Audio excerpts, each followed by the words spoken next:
میرا کہنے کا مطلب یہ ہے کہ آپ ضد کیوں کرتے ہیں کہ ہم تراویح جماعت سے پڑھیں گے؟ میں نے اپنی آنکھوں سے دیکھا ہے کہ مسجد نبوی میں تراویح کی نماز ہو رہی ہے اور لوگ شاپنگ کر رہے ہیں۔ وہاں کی حکومت نے کبھی بھی ان مسلمانوں سے نہیں کہا کہ تراویح کی جماعت ہو رہی ہے، تم بازار میں کیسے خریداری کر رہے ہو؟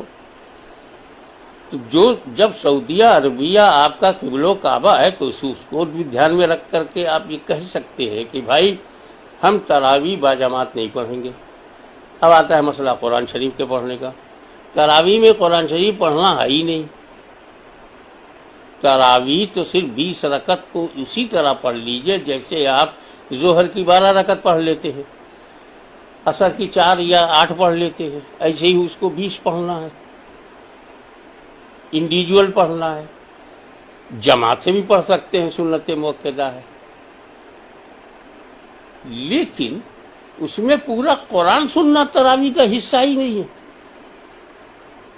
پھر آپ کی ضد ہم پورا قرآن اسی تراویح میں، تو صاحب فجر بعد قرآن پڑھنے سے کسی نے روکا ہے؟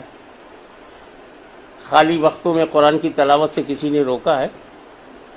اس وائرس کے زمانے میں تو آپ کے پاس وقت ہی وقت ہے کہ پورا قرآن ایک ہفتے میں ختم کر لیجئے۔ قرآن پڑھنا اور سننا ایک الگ عمل ہے، اور 20 رکعت تراویح کو باجماعت پڑھ سکے تو باجماعت، ورنہ چھتوں پہ بھی جانے کی ضرورت نہیں ہے۔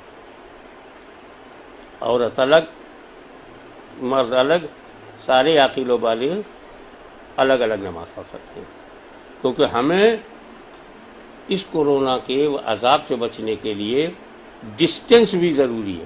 اب دھیرے دھیرے ڈسٹینس بڑھ رہا ہے، پہلے 1 فٹ تھا، 3 فٹ ہوا ہے، اب 6 فٹ ہے، ابھی 12 فٹ تک کی تحقیقات آ رہی۔